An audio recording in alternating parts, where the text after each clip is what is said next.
l'émission Parole de femmes. Cette semaine, nous allons voir comment prendre des bonnes décisions.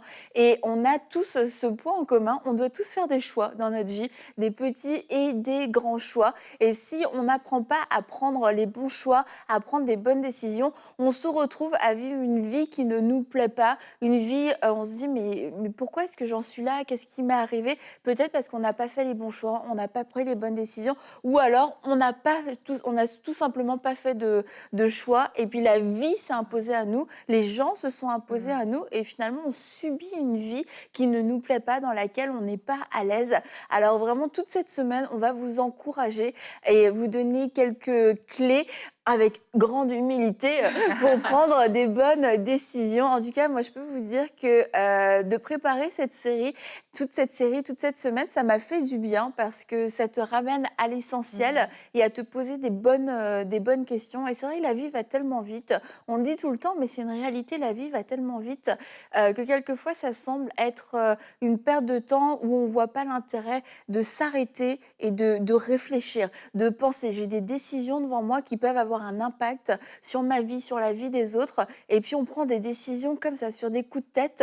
Et en fait, c'est comme ça que, 10 ans plus tard, tu te dis, mais pourquoi est-ce que j'en suis là? Et tu te rends compte, c'est la somme de petites et de grandes décisions. Alors, la bonne nouvelle, c'est que on peut apprendre à prendre des bonnes décisions. Et c'est ce qu'on va faire cette semaine avec l'aide du Saint-Esprit. Et on va commencer, les filles, avec la réflexion et le raisonnement, parce que Dieu nous a fait grâce d'avoir un cerveau. Et c'est une bonne chose, n'est-ce pas? Vous avez pris le vôtre, j'espère. C'est bon. Et oui, nous aussi, on a un cerveau, toutes les trois. Et quelquefois, en tant que chrétien, né de nouveau, quand on prend des décisions, on peut avoir tendance à être ultra spirituel et puis à mettre de côté la réflexion, mettre de côté la sagesse, mettre de côté l'intelligence et à ne pas vouloir se poser des questions parce que non, si c'est Dieu, etc. Mais on va voir aujourd'hui que la réflexion a sa place. Effectivement, Annabelle. Et là, en fait, tu as dit quelque chose. Tu as dit que parfois, on aimerait être tellement spirituel qu'on met la réflexion de côté. Mais la bonne nouvelle, c'est que c'est Dieu qui a créé la réflexion. C'est ça. Et parfois, on ne le réalise pas, mais la réflexion vient de Dieu. Et en tant que personne, être humain qui grandissons, on est appelé à grandir, même dans notre façon de réfléchir, dans notre sagesse, dans notre intelligence. La Bible, en parlant de Jésus, dit « Or, l'enfant croissait et se fortifiait ». Et ça ajoute « Il était rempli de sagesse et la grâce de Dieu était sur lui ». Donc, le fait de grandir, ta sagesse détermine ton niveau de croissance. Donc, la façon dont tu vas réfléchir, la façon dont tu vas interagir avec des gens, on va pouvoir voir que, ah, mais tiens, cette personne manifeste un certain niveau de sagesse ou cette personne réfléchit d'une certaine manière et derrière se cache aussi ton niveau de maturité. Donc, c'est des choses qui ont été créées par Dieu, c'est des choses que Jésus-Christ lui-même a utilisées alors qu'il était sur la terre. Il n'a pas fait les choses comme ça, il a fait les choses par le Saint-Esprit et il a utilisé la sagesse, il a utilisé la réflexion pour faire ces choses. Et c'est important de comprendre qu'on ne peut pas mettre ça de côté si on aspire même à marcher avec Dieu. Donc, quand Dieu nous appelle, il ne dit pas « Viens, toi, et laisse ta sagesse et ton intelligence de côté ». Il nous appelle, il nous donne ses plans et tout, mais on doit mettre ces choses en œuvre, bien entendu, avec l'intelligence et la sagesse qu'il nous a donnée. Et moi, quand je pense à ce sujet, moi, la première chose qui me vient, à laquelle je pense, c'est les proverbes, le livre des proverbes, que j'aime beaucoup. D'ailleurs, il y a 31 proverbes, donc ça nous permet de lire un proverbe par jour pendant un mois. C'est vraiment c'est bien fait, oui. Et justement, ce qui est bon dans les proverbes, c'est que ça nous donne vraiment des principes de vie, des conseils, de l'enseignement pour nous aider vraiment à vivre notre vie de façon intelligente, avec de la sagesse, de façon réfléchie. Et en fait, c'est super bon parce qu'en plus, en tant qu'humain, c'est vrai qu'on oublie vite, on peut être très émotif, il y a plein de choses qui viennent et qui fait que des petites choses comme ça, ça va être bon de se les faire rappeler comme ça. Et ça va vraiment nous encourager, nous booster pour vraiment pouvoir utiliser ce que Dieu nous a donné, finalement, l'intelligence, la sagesse, pour pouvoir le développer dans tous les domaines de notre vie, parce qu'on en a besoin, quoi. Comme tu l'as dit, dans tous nos choix, dans tout ce qu'on vit, Et c'est vraiment important. c'est même très pratique aussi, hein, le livre des Proverbes. Oui. Moi, c'est ce que j'aime vraiment dessus, c'est le côté pratique. Vraiment. C'est que parfois, tu lis des choses, mais tu ne sais pas toujours comment faire. Mais là, ça te donne la pratique dans notamment les relations humaines, dans la Oui. façon de faire dans la vie. Et ça t'éveille. Donc, c'est vraiment une bonne recommandation que le livre des Proverbes quand tu veux prendre des bonnes décisions. Bah, d'ailleurs, dans Proverbe 2:11, c'est écrit: «La réflexion veillera sur toi, l'intelligence te protégera». Et ça nous rappelle et ça nous montre que ça doit faire partie de nos vies. On ne doit pas laisser de côté notre intelligence, notre réflexion. Et même quand c'est des choix qui sont, qu'on peut dire spirituels, mais au final, dans la vie, tout est spirituel si on veut, parce qu'on est spirituel. Mais c'est important de se dire, ok, même si Dieu m'a parlé, c'est pas un péché que de réfléchir à ce qu'on a vu. Pierre, il a eu la vision, il y a réfléchi, il y a pensé parce qu'il n'a pas compris exactement ce que Dieu voulait lui dire quand il a vu la nappe, etc. Il y pensait et il n'était pas en train de pécher. Parce que quelquefois, on fait vraiment cet amalgame. Si Dieu a parlé, c'est comme je dois avoir une compréhension directe. Mais c'est comme quand on est né de nouveau. Oui, il y a des choses qui changent. Mais après, on lit la Bible, on a besoin aussi qu'on nous enseigne la Bible, on a besoin de comprendre certaines choses. Et même quand Dieu nous parle directement dans un temps de prière ou dans un rêve, on comprend qu'il y a une direction, etc., ça n'empêche pas, Dieu n'est pas contre le fait qu'on prenne cette parole et puis qu'on puisse y réfléchir sans en enlever sa nature divine et surnaturelle. Mais par exemple, nous, on est venu au Canada, on est arrivé au Canada au mois de juin. Et c'était intelligent de venir au mois de juin, surtout au Canada. Aurélie est arrivée en plein hiver. Et quand tu arrives en plein hiver, c'est douloureux. C'est douloureux. Mais nous, on avait, à l'époque, et toujours, on avait notre fille. Et c'était logique, c'était intelligent de venir au mois de juin parce qu'elle finissait son année scolaire en France. On arrivait ici, on avait l'été pour pouvoir s'installer, pour pouvoir découvrir notre environnement et puis qu'elle puisse faire sa rentrée au mois fin août, début septembre. Plutôt que de se dire, ok, là, on est au mois de novembre, aïe, Dieu nous a parlé, au mois de décembre, aïe, on fait nos valises, etc. En fait, non, il fallait une réflexion. On savait qu'on devait venir, mais après, on a réfléchi. Et puis, quand tu réfléchis, tu peux appliquer ce que Dieu t'a donné, mais de façon plus efficace, et ça va apporter plus de fruits, ça va être plus fluide, et ça va éviter tout ce qui est de la précipitation, tout ce qui est c'est ça, la précipitation. Au final, tu oublies des choses, il y a des choses auxquelles tu n'as pas pensé, puis après, tu te retrouves, ah mais Dieu, est-ce que tu avais vraiment parlé parce que je comprends pas, c'est difficile, etc. Donc voilà, donc on vous encourage, même si Dieu vous a parlé, continuez, ayez ce droit, ne pensez pas que c'est un péché que de pouvoir réfléchir. Effectivement, en fait, la question du comment se pose. Parce que ce qui se passe parfois, c'est que tu vas peut-être prier et puis tu auras la chose à faire. Donc, tu auras l'information. Mais comment est-ce que cette chose-là va se faire? Mais là, ça relève vraiment de la sagesse. Mais il faut que tu t'arrêtes, en fait. Bon, Marie, par exemple, elle a demandé à l'ange, mais c'est parce qu'elle était consciente qu'il y a un comment. Et qu'on voit même dans la parole de Dieu, quand je prends par exemple le cas de quelqu'un comme Salomon, que la Bible décrit comme quelqu'un qui était très sage, c'est quelqu'un qui réfléchissait beaucoup. Quand on lit les livres comme Ecclésiaste, il dit « j'ai réfléchi au sens de la vie ». Donc ça veut dire qu'il s'est quand même assis et il a médité en fait dans toute la sagesse que Dieu lui a donnée. Maintenant, nous, en tant qu'enfants de Dieu, si on exclut cette sagesse-là, ça veut dire que quelque part, on va manquer le but. Quand tu vois les décisions que Salomon a prises, je pense au cas du bébé avec ces deux femmes-là, mais il faut réfléchir pour en arriver là. C'est sûr qu'il est inspiré de Dieu. On n'est pas en train de dire que c'est sa seule réflexion qu'il a fait. C'est ça. C'est sûr qu'il est inspiré de Dieu, mais ça prend quand même un temps de réflexion pour se dire OK, mais là, il y a une situation devant moi. Il y a deux personnes devant moi. Un peu comme dans la vie, parfois, on a deux issues. Qu'est-ce que je dois faire? Quel est le choix à prendre? L'intelligence naturelle va te faire comprendre que, OK, c'est la situation et tout, voilà. Mais, quelque part, la sagesse va te dire comment exactement il faut faire pour t'en sortir dans cette situation.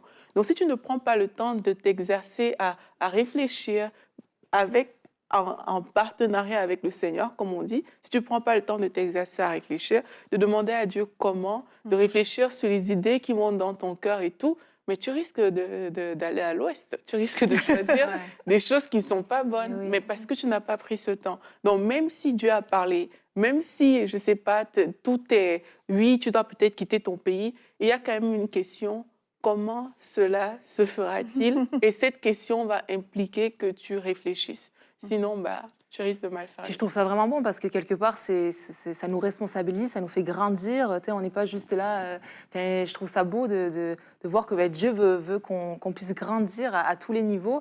Puis je me dis, tu sais, je pense même à nos finances, quoi. Je me dis souvent, on veut être prospère, puis on veut. Mais tu sais, c'est sûr que si on n'a pas cette intelligence, cette sagesse de comment je vais gérer mes finances avant. Est-ce que je vais bien gérer ça puis qu'on gaspille tout, c'est sûr que ça va être dur d'être prospère, quoi, tu vois. Puis c'est ça, voilà. Je veux autre chose, mais j'ai perdu mon idée, mais ça va Il revenir. y a un Ça, problème. c'est vrai. Comme moi, je pense à Joseph. Et tu vois que Joseph, ça commence avec une intervention surnaturelle. Il a cette interprétation du rêve avec les vaches, etc., les 7 années d'abondance et 7 années de famine. Et le danger, c'est de s'arrêter là. Ok, c'est bon, moi j'ai eu l'interprétation du rêve, tu sais, je sais ce que Dieu va faire. Mais en fait, Joseph était un homme qui était intelligent, un homme qui avait déjà travaillé, qui avait du bon sens. Et c'est sûr que Dieu l'utilisait. L'utilisait. Et comme tu disais, Aurélie, comme Salomon, il y avait un dépôt divin, mais que Joseph n'a pas gaspillé. Il s'est pas dit, ok, c'est bon, moi je peux interpréter des rêves, et puis je peux dire éventuellement même ce qu'il faut faire. Non, en fait, c'était un homme d'action aussi, un homme intelligent, un homme c'est ça, un homme vraiment intelligent à tel point que Pharaon a dit en fait c'est toi l'homme de la situation. Et là Joseph était pas juste en train de dire j'ai fait un rêve et puis là il va y avoir l'abondance, il va y avoir la famine. Il a mis en place tout un plan et c'est sûr que là on nous en parle pas dans les détails dans la Bible comment il a fait, mais t'imagines que pour aller récupérer pendant toutes ces années toutes les provisions, les stocker, etc., pour après pouvoir les redistribuer. Mais le gars, il avait une intelligence, il y a pensé, c'est pas juste... Il y a eu un rêve, j'ai eu l'interprétation. C'est sûr qu'il s'est assis, il s'est dit, OK, là, comment on va faire pour aller récupérer le tout? De quoi est-ce que j'ai besoin? Combien d'hommes? On y va à cheval, on y va en âne? Est-ce que machin? On prend des corbeilles, on fait construire des hangars? Est-ce qu'on réquisitionne des bâtiments qui existent déjà? Tu vois, la parole de Dieu, et c'était complètement surnaturel. L'histoire de Joseph est complètement surnaturelle. Et tu te dis, il y a quelqu'un dans cette histoire, à un moment donné, qui s'est assis et qui n'a pas gaspillé, justement, la parole de Dieu, qui n'a pas gaspillé le surnaturel et qui s'est dit, voilà, Dieu a parlé, maintenant il faut une manifestation. Cette manifestation du surnaturel va se passer à travers moi et je vais prendre le temps de réfléchir et de travailler aussi pour que ces choses se manifestent. Ouais. Et quand tu parles, je réalise que c'est parce que parfois on lit la parole de Dieu, quand je prends l'histoire de Joseph par exemple, et on s'arrête aux grandes lignes, tu vois. C'est comme, oui, Dieu a montré ça à Joseph, Joseph a donné le plan à Pharaon, il a dit que, ok, voici comment on va faire les 7 premières années, après on va faire ci, et on s'arrête à ça. Et nous, on pense que, on oublie que Joseph avait un quotidien où il devait prendre des décisions, il devait justement mettre en place ce plan. Et il a reçu une parole qui était, comme tu dis, tellement puissante. Et nous tous, on est ébahis quand on lit l'histoire, tu vois. Mais c'est pareil pour nous. C'est qu'on reçoit des paroles, mais derrière, tu ne peux pas juste t'arrêter à ça. Quand Dieu te donne quelque chose, c'est comme un trésor. Il te donne quelque chose, il le met dans tes mains. Maintenant, tu dois, avec la grâce de Dieu, si tu as donné, ça veut dire qu'en fait, que dans la grâce, il y a la capacité de faire. Et ça, parfois, on oublie que dans la grâce, ce n'est pas juste que je fais des choses pour toi, c'est que je t'ouvre la faveur, mais je te donne une capacité. Et cette capacité-là, c'est la capacité de réfléchir, c'est la capacité de penser, c'est la capacité de faire et de mettre en place des choses pour que cette chose arrive. Donc, si tu t'arrêtes juste à l'information que, OK, d'accord, Dieu m'a dit telle chose, Mhm. mais tu vas faire des années comme ça. Il y a des gens qui restent Mm. dans leur tête, dans le sens de que j'ai reçu une parole, mais il n'y a jamais la réflexion, la méditation, j'ai envie de dire, la réflexion derrière pour pour mettre en place la parole que Dieu leur a donnée. Et c'est là où beaucoup de gens sont déçus. C'est Parce que la réflexion n'a jamais été poussée plus loin que l'information qu'on a reçue Mhm. et on attend, on attend. Mais dans ton temps d'attente, réfléchis, pense comment est-ce que... Oui. C'est Ouais, vrai. non, mais t'as C'est raison. vrai, parce que ça ne va pas tomber du ciel. Oui, Joseph a il a le plan. Mais derrière, comme tu disais, Annabelle, mais il y a toute une mobilisation. Mais Mm. ça, il faut y penser. Tu vois, ce n'est pas tous les jours que les choses vont juste se faire comme ça. Et c'est super important, en tout cas à notre niveau, de se dire, il y a des gens qui nous écoutent qui doivent se dire, moi, oui, j'ai reçu cette parole de Dieu dans mon cœur. Peut-être c'est des paroles même très précises et très spécifiques, mais quelle réflexion je dois mener pour que cette parole que Dieu m'a donnée arrive à son processus où elle est Mhm. mûre, où on peut la pousser le plus loin C'est ça. possible parce qu'elle vient de Dieu. Je pense que c'est important qu'on se Mhm. pose ces Yeah, questions. c'est vraiment bon ce que tu dis. Et en même temps, à côté, c'est vrai que des fois, on réfléchit trop. Ouais. De façon de dire, ce que je veux dire au travers de ça, c'est qu'on a justement la parole de Dieu, puis on a la clé pour notre vie de ce qu'il a pour nous, mais on pense trop à ce qu'il y a autour avant de rentrer dedans. Et on ne pense pas que des fois, Dieu il nous demande quelque chose, mais il n'y a pas besoin de penser comment ça va être financièrement, puis comment ça va être, où c'est que je vais être, mais où c'est que je vais habiter, puis ci, puis ça. Puis des fois, c'est vrai qu'on se fait une montagne sur beaucoup de choses, que finalement, Dieu il dit juste, non, mais là, ce que je te demande, c'est juste fais juste go, tu vois. Vas-y, avance. Et moi, je vais pourvoir. Et c'est vrai qu'en tant qu'humain, des fois, on est comme ça, mais c'est vrai, on aime gérer, on aime un peu contrôler, on aime être sûr de ce qui va arriver. Et puis, du coup, on préfère que tout anticiper autour. Et après, on se dit, une fois que je suis prêt, là, je vais pouvoir rentrer dans ce que Dieu me dit. Mais des fois, c'est l'inverse. Mhm. C'est comme, Dieu te dit, donc fais-le, puis là, il va pourvoir pour le reste aussi, quoi. Pour tout ce dont tu as besoin. Et c'est pour ça, en fait, que le raisonnement, la réflexion, l'intelligence, les calculs, ça fait partie du processus pour prendre des bonnes décisions. Mais on ne peut pas, en tant que chrétien, né de nouveau, rempli du Saint-Esprit, on ne peut pas juste dépendre de nos calculs et de nos raisonnements. Parce que dans ces cas-là, on va être extrêmement limité. Juste, tu regardes ton compte en banque, il y a des choses qui ne se passeront jamais si tu te limites à ça. Tu regardes tes capacités, là aussi, il va y avoir des limitations. Donc, c'est de se dire, je ne dois pas enlever la réflexion et le raisonnement du processus pour prendre des bonnes décisions. Maintenant, ça ne peut pas être juste ma fondation. Ça ne peut pas être les seuls ingrédients. Et c'est pour ça que cette semaine, on parle des ingrédients, parce que c'est des choses mises ensemble qui vont produire de bonnes décisions. Tout comme un gâteau, c'est pas juste des œufs. Si tu fais que des œufs, c'est juste une omelette. D'accord ? C'est pas juste de la farine. La farine toute seule, ça reste de la farine. Et il faut, pour faire un bon gâteau, il faut mettre des ingrédients ensemble et puis les équilibrer, les doser pour que ça donne un résultat. Et les décisions, prendre de bonnes décisions, apprendre à prendre de bonnes décisions, c'est savoir mettre des choses ensemble. Et la sagesse, l'intelligence, le raisonnement, ça en fait partie. Et je pensais à des étudiants, vous avez reçu une parole de Dieu, vous savez ce que vous devez faire comme étude et vous êtes un peu rentré dans une foi, mais passive. Et en fait, c'est votre moment à vous de chercher là où la formation se donne, de pouvoir regarder les annonces pour trouver un logement et puis vous dire « Ah oui, mais là, maintenant, c'est trop tard, tous les logements sont pris. » Mais c'est aussi le moment de mettre votre foi en action, de vous dire « Ok, là, moi, il faut que j'habite dans tel périmètre parce que c'est là qu'il y a des autobus, etc., où je vais pouvoir y aller à pied. » Et de se dire je réfléchis où est-ce que je dois habiter. Est-ce que je vais habiter à 500 km de mon école ?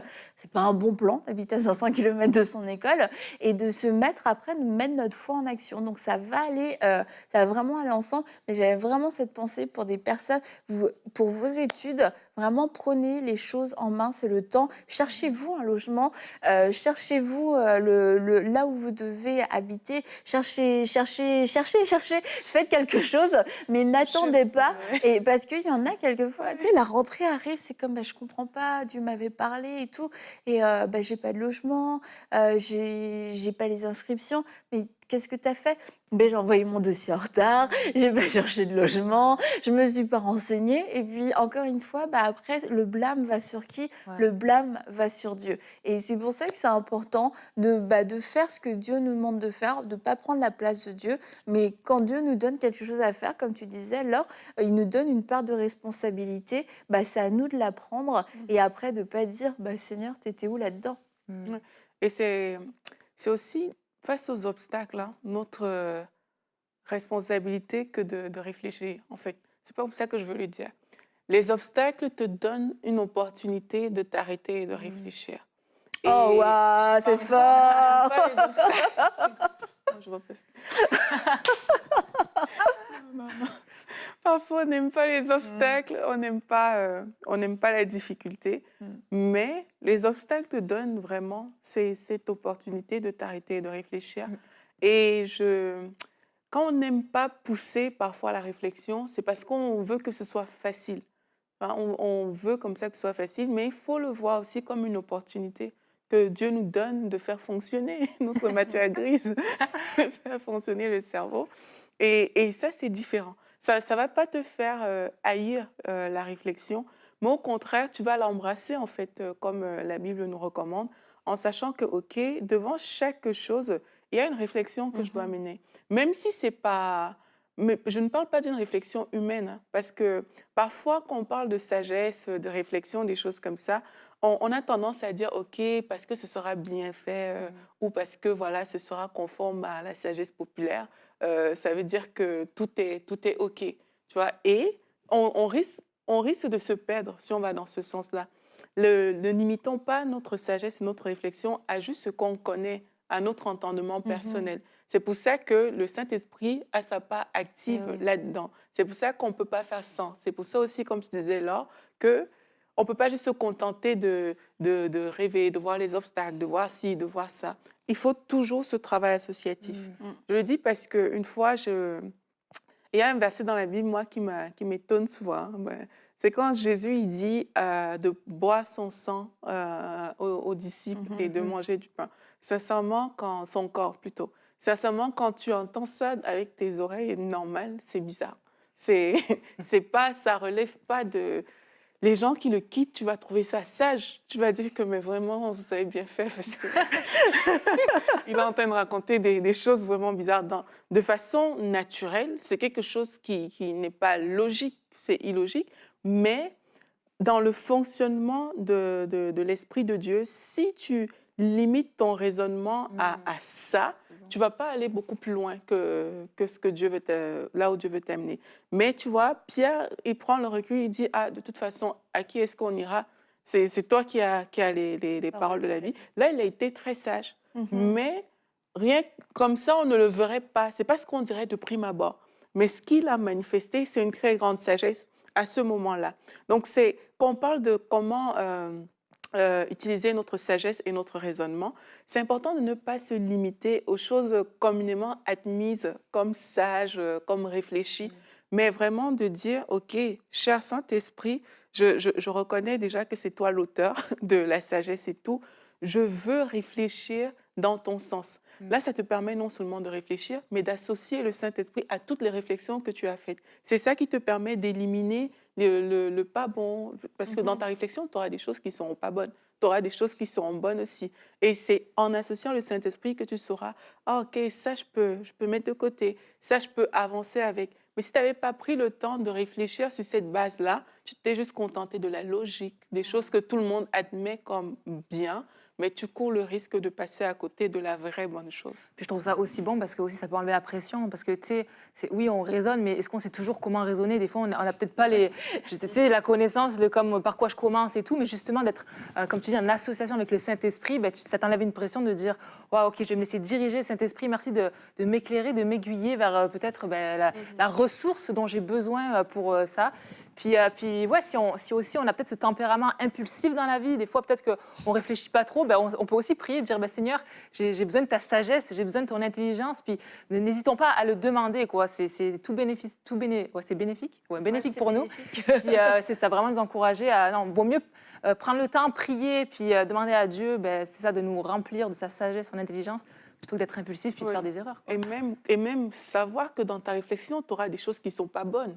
Ça aussi, ça va te libérer. Ouais. Tu vois, de comprendre que quand je vais réfléchir, il y aura vraiment des idées tordues. C'est OK. Tu vois, mais si tu ne prends pas le temps de réfléchir, tu ne prendras pas non plus le temps d'éliminer l'idée C'est ça. tordue. Ouais. Et parfois, on a trop peur d'avoir des idées tordues. Du coup, on s'empêche de réfléchir. Mais c'est parce que tu réfléchis que tu verras, oui, cette idée qui me semble bonne de prime abord, en fait, il y a des choses qui ne sont pas très bonnes à l'intérieur.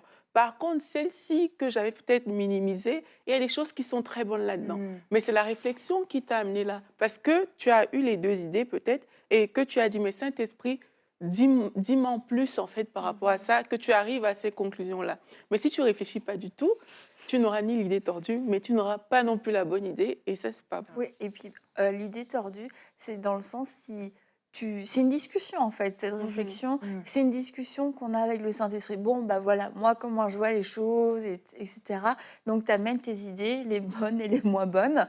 Et en fait, c'est cet exercice qui fait qu'on va grandir et que le Saint-Esprit va pouvoir dire non, ça doit jamais faire partie de tes idées en fait. Ça, c'est jamais une option. Et ça va nous enseigner, tout comme les enfants qui souvent réfléchissent bien, c'est des enfants qui ont été habitués à verbaliser, où on leur a dit tu peux t'exprimer, écoute, dis-le, et puis tu sais, au fur et à mesure, bah, ils affinent leurs pensées. Et nous aussi, on doit avoir cette sécurité de pouvoir s'exprimer devant Dieu et de dire bah écoute, moi je viens avec ma réflexion, tu connais mes limitations, d'accord, tu sais que moi j'ai pas toutes les idées, mais je viens et puis bah viens m'instruire, viens m'éduquer, viens me montrer comment développer plus ta pensée. Et ça, on va en parler aussi au cours de la semaine, comment avoir la pensée de Dieu. Mais vraiment, je vous encourage, n'ayez pas peur d'avoir des mauvaises idées devant Dieu. Quelquefois, on est dans un groupe et puis on dit, allez, tout le monde donne ses idées. Et puis le premier qui donne son idée, là, tout le monde rigole. On se dit, bon, bah moi, je vais garder mon idée parce qu'apparemment, les mauvaises idées ne sont pas bien accueillies.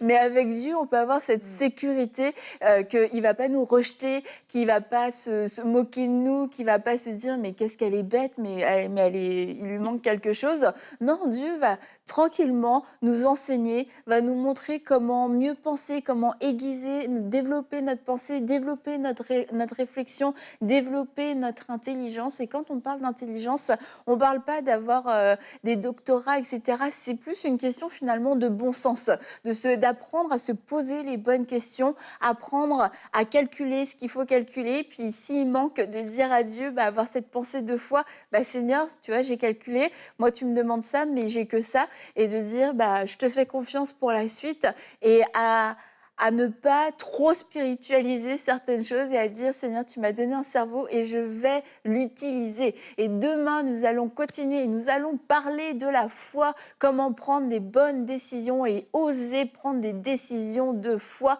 Alors, on se retrouve dans Parole de femme demain.